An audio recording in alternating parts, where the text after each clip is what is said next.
Bharatiya Janata party वेळप्रसंगी चौकीदाराच्या भूमिकेत देखील असेल अशी भूमिका आज एका पत्रकार परिषदेत आमदार संजय केळकर आणि श्री संदीप लेले यांनी घेतली।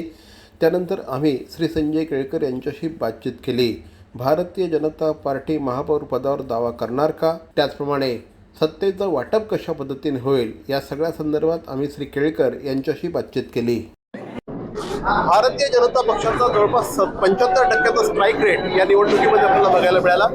या निवडणुकीमध्ये निवडणूक प्रमुख म्हणून काम बघत होते आमदार संजय केळकर हे आता आपल्याबरोबर आहेत। सर, 12 जण नवीन निवडून आलेले आहेत, 12 नगरसेवक नव्याने निवडून आलेले आहेत, काय सांगाल? नाही, निश्चितपणे आम्हाला खूप आनंद आहे की काम करणारे कार्यकर्ते आज कमळ घेऊन महापालिकेत बसणार आहेत आणि निश्चितपणे त्यांच्या कामाचा उपयोग देखील त्यांना होणार आहे, कारण त्यांनी काम केलेलं आहे, लोकांच्या समस्या बघितलेल्या आहेत। तरी नवीन असले तरी कार्यकर्ते म्हणून आमच्या या संघटनेमध्ये ते काम करत होते। निश्चितपणे जे कार्यकर्ते लोकांना असं वाटतं की पैसेवालेच निवडून येतात, पैसेवाल्यांना तिकीट दिलं जातं की काय, तर त्याला छेद देऊन आम्ही हा एक मोठा प्रयोग केला आणि अक्षरशः जे गरीब आहे, प्रामाणिक, निष्ठावान आणि काम करणारे, तर त्यांना आम्ही त्या ठिकाणी संधी दिली आणि त्यांना लोकांनी खूप मोठ्या प्रमाणामध्ये स्वीकारलं। ही देखील एक चांगली आनंदाची गोष्ट आहे। 75% स्ट्राईक रेट होता आणि असे अनेक प्रभाग आहेत आज की त्या प्रभागांमध्ये यापूर्वी भारतीय जनता पार्टीचे नगरसेवक नव्हते। म्हणजे जर आपण बघायला गेलो तर शिळमध्ये, दिव्यामध्ये बीजेपीचे नगरसेवक निवडून आलेले आहेत। ओव्हरऑल बीजेपीचा ऑरा हा ठाण्यात वाढलेला आहे, काय सांगा? ओरा वाढलेलाच होता, चप्पा चप्पा भाजपा। जर भारतीय जनता पार्टी 126 जागावर लढली असती तर आणखीन तुम्हाला ओरा दिसला असता।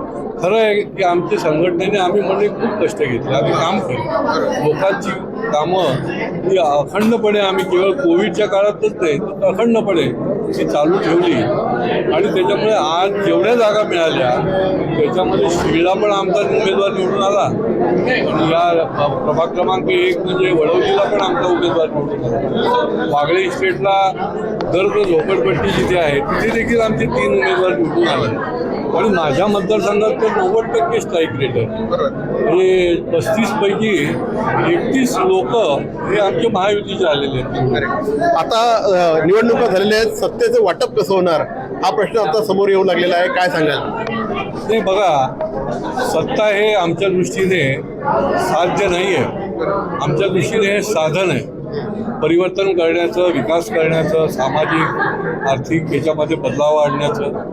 आणि त्याच्यामुळे या ठिकाणी तर आमचे 100+ पार केलेले आहेत आणि त्याच्यामुळे महायुतीचीच सत्ता या ठिकाणी असेल, पण त्यावर अंकुश ठेवण्याचं काम देखील आम्ही करणार आहोत, कारण की विरोधी पक्षाची संख्या जी आहे ती फार काही आली, त्याच्यामुळे दिशाहीन विकास नको आहे आम्हाला। पारदर्शक आणि योग्य दिशेने चालणारा विकास आणि या योजना ज्या आहेत त्या आम्ही हव्यात आणि ते काम आम्ही पुढे देखील करत आहोत। भारतीय जनता पार्टी चौकीदाराच्या भूमिकेत दिसेल का? आधी पण होतोच, फक्त प्रशासक होते आणि आता देखील आम्ही ती भूमिका जी आहे ती शेवटी ठाणेकरांचं हित, ठाणेकरांचा हॅपीनेस इंडेक्स कसा वाढेल आणि सर्वांगीण विकास कसा होईल याच्यावर आमचा कटाक्ष राहील। जिथे जिथे पारदर्शकता नाही त्या ठिकाणी आम्ही योग्य ठिकाणी तो मुद्दा जो आहे तो लावून देखील धरणार। भारतीय जनता पार्टी महापौरपद मागणार का? नाही, ते तर आता पुढची गोष्ट आहे। शेवटी पक्ष म्हणून आम्ही जेव्हा बसू त्यावेळेला त्याच्या संबंधितला आमचा निर्णय होईल। वरिष्ठ देखील काही आम्हाला त्याच्या संबंधी मार्गदर्शन करतील, त्यावेळेला बघू। आता तर महापौराचं आरक्षण देखील जाहीर झालेलं।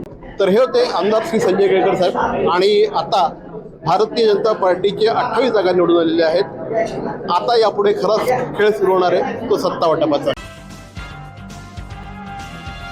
भवानी ज्वेलर्स ठाणे, पारंपरिक आणि आधुनिक दागिन्यांचा अप्रतिम संगम।